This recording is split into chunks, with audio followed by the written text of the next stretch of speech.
Hello everyone, welcome all of you on your channel. और मैं आज आप लोगों के साथ डिस्कस करने वाला हूँ राष्ट्रपति से रिलेटेड, प्रेसिडेंट से रिलेटेड टॉपिक है ऑर्डिनेंस, अध्यादेश भी कहा जाता है जिसको। और इससे पिछले लेक्चर में हम लोगों ने इम्पीचमेंट के बारे में देखा था, आर्टिकल 61। तो अगर आप लोगों ने अभी तक वीडियो नहीं देखा है तो पॉलिटी नाम का एक पॉलिटी लेक्चर सीरीज नाम का एक प्लेलिस्ट बनी हुई है चैनल पे, वहाँ जाके आप लोग देख सकते हैं।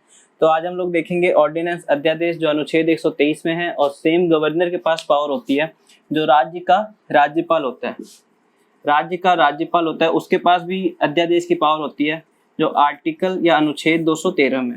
ठीक है, तो हम ये कवर कर लेंगे, इसको कवर करने की जरूरत नहीं रहेगी क्योंकि दोनों सेम ही होती है, एक जैसी होती है। तो अब अध्यादेश होता क्या, इसकी जरूरत क्यों पड़ती है?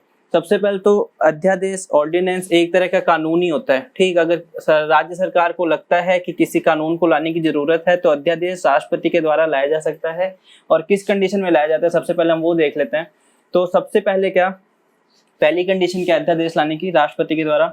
पहली कंडीशन होती है कि संसद का कोई भी सदन, संसद का कोई भी सदन, अब इस सदन में या तो लोकसभा होगी या फिर राज्यसभा होगी। तो संसद का कोई भी सदन सत्र में नहीं होना चाहिए, कोई भी सदन सत्र में ना हो। ठीक है, पार्लियामेंट का कोई भी हाउस या तो लोकसभा या राज्यसभा सेशन में ना हो, तो ये कंडीशन है। या तो दोनों ही या फिर दोनों में से कोई एक। कारण क्या है, कोई भी विधेयक, कोई भी कानून कब बनता है? जब उसको लोकसभा भी पास कर दे, राज्यसभा भी पास कर दे और साथ में प्रेसिडेंट के उस पर सिग्नेचर भी हो जाए। ठीक है, तो ये तो एक कंडीशन होती है। लेकिन अब क्या है कि अगर या तो लोकसभा ही नहीं है या फिर राज्यसभा नहीं है, दोनों नहीं है, तो उस कंडीशन में क्या होगा कि उस लॉ को पास नहीं कराया जा सकता, इसलिए अध्यादेश लाया जाता है। तो अध्यादेश लाने की पहली कंडीशन क्या है? संसद का कोई भी सदन, या यहाँ पे हम लिख सकते हैं कोई एक सदन, कोई एक सदन सत्र में ना हो। ठीक है, ये तो पहली कंडीशन होगी। अब दूसरी चीज क्या है, अध्यादेश होता क्या है, इसमें किया क्या जाता है? तो ये है कि अगर सरकार को, ठीक है, इसमें सरकार की बात होती है, प्रेसिडेंट के थ्रू, मतलब राष्ट्रपति के द्वारा लेके जाया जाता है। लेकिन बताता कौन है? कैबिनेट बताती है, या ये हम कह सकते हैं कि काउंसिल ऑफ मिनिस्टर बताते हैं। ठीक है, अगर सरकार को ऐसा लगता है कि अब हमें ये अध्यादेश लाया जाना चाहिए, जैसे अभी रिसेंटली डॉक्टर्स के लिए आया था, डॉक्टर पे जो हमले हो रहे हैं कोरोना के चलते, तो उसको लेके अध्यादेश लाया गया है कि अगर डॉक्टर्स पे हमले किए जाते हैं तो आपको ये सजा हो सकती है और इतना जुर्माना हो सकता है। ठीक, तो अगर सरकार को लगता है कि ये कानून लाया जाना चाहिए तो वो कानून लाया जा सकता है। ठीक, इसमें क्या चेक किया जाता है? इंटेंशन, कि गवर्नमेंट का इंटेंशन सही था या नहीं था। और अगर इंटेंशन मेलाफाइड होता है, मतलब कि अगर गलत इंटेंशन के साथ कोई भी अध्यादेश लाया जाएगा तो उसके खिलाफ कोर्ट में जाया जा सकता है।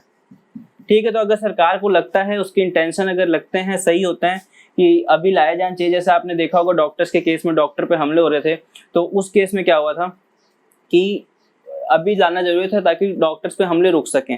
ठीक, इस वजह से क्या है, पहली कंडीशन संसद का कोई भी सदन, और दूसरा इंटेंशन होना चाहिए, एक पर्पज होना चाहिए। पर्पज होना जरूरी है उस समय के साथ कि इस समय लाया जाना चाहिए कि नहीं लाया जाना चाहिए। तो ये थी हमारी दूसरी कंडीशन। अब हम देखते हैं तीसरी चीज की अध्यादेश में क्या किया जा सकता है। ठीक है, अध्यादेश में क्या किया जा सकता है?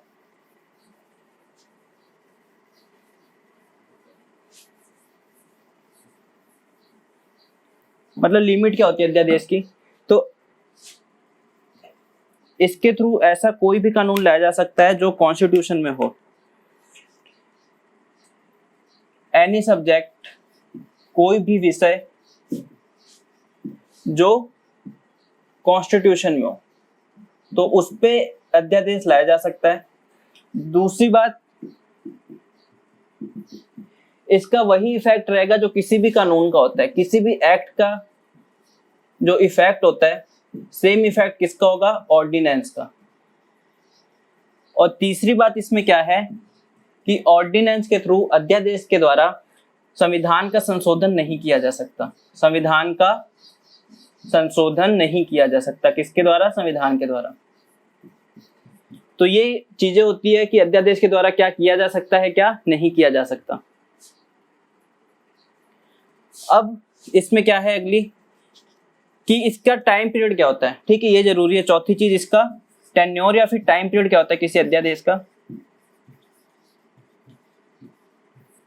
तो सबसे पहले आप लोगों ने पढ़ा होगा कि हमारी जो कॉन्स्टिट्यूशन है वो क्या कहता है कि किसी भी लोकसभा या राज्यसभा के किन्हीं भी 2 सत्रों के बीच, कोई भी 2 सेशन होते हैं, कोई भी सत्र होते हैं, उसके बीच मैक्सिमम कितना गैप होना चाहिए? 6 मंथ का होना नहीं चाहिए, मतलब कि इससे ज्यादा नहीं हो सकता। जो मैक्सिमम गैप है वो 6 महीने से ज्यादा नहीं हो सकता। मैक्सिमम गैप बिटवीन 2 सेशन, मतलब लोकसभा या राज्यसभा का कोई भी सत्र है तो उन दोनों सत्रों के बीच में 2 सत्र हुए तो उनके बीच में मैक्सिमम गैप 6 महीने से ज्यादा नहीं होना चाहिए। लेकिन हमारे संविधान में, लेकिन हमारे सरकार में, पार्लियामेंट में 3 सेशन लगते हैं। एक तो अपना बजट सेशन हो गया, उसके बाद मॉनसून सेशन हो गया, उसके बाद विंटर सेशन हो गया। ठीक है, तो 6 महीने वाली बात तो पूरी हो जाती है। तो हिसाब से क्या है कि 6 महीने का गैप हो सकता है सरकार कभी बजट सेशन लाके सीधे विंटर सेशन लिया है। ठीक, तो ये चीज हो सकती है। तो एक तो क्या है कि 6 महीने तो ये हो गए, क्योंकि मैक्सिमम गैप कितना अलाउड है? 6 महीने, उससे ज्यादा नहीं। दूसरी बात क्या है, अगर ऑर्डिनेंस आज लाया जाता है, आज अगर कोई ऑर्डिनेंस लाया जाता है और उसके 6 ऑर्डिनेंस लाने के बाद जब भी लोकसभा या राज्यसभा, ठीक है, जब भी लोकसभा या राज्यसभा लगती है, उसका सेशन आता है, तो लगने के बाद 6 हफ्ते तक, लगने के बाद 6 हफ्ते तक जो ऑर्डिनेंस है, जो अध्यादेश है, वो लागू रहता है। अगर इस पे कोई कानून बना दिया जाता है, किसी अध्यादेश पे कोई कानून बना दिया जाता है, तब तो वो कानून बन जाएगा, वरना 6 हफ्ते तक उस पर कोई बात नहीं की जाती तो अध्यादेश समाप्त हो जाएगा। तो इसका टाइम पीरियड कितना हुआ टोटल मिला के? 6 महीने प्लस 6 वीक्स, मतलब 6 हफ्ते। 6 महीने 6 हफ्ते इसका टोटल टाइम पीरियड हुआ। क्यों? क्योंकि 6 महीने मैक्सिमम गैप है, तो ये हम काउंट करते हैं मैक्सिमम लेके।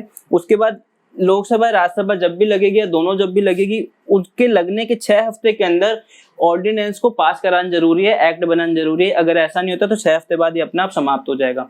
दूसरी बात, उसी ऑर्डिनेंस को वापस से लागू किया जाता है, वापस प्रोमलगेट किया जा सकता है अगर ऐसी कंडीशन बनती है तो उसका वापस से जो टाइम पीरियड होगा सेम ऑर्डिनेंस का 6 हफ्ते 6 महीने हो जाएगा। ठीक, और एक बात और इसमें कि किसी भी ऑर्डिनेंस को कभी भी रिवॉक किया जा सकता है, प्रेसिडेंट के द्वारा, राष्ट्रपति के द्वारा कभी भी हटाया जा सकता है, उसमें संशोधन कभी भी किया जा सकता है। ठीक है, तो ये सारा था हमारा ऑर्डिनेंस के बारे में।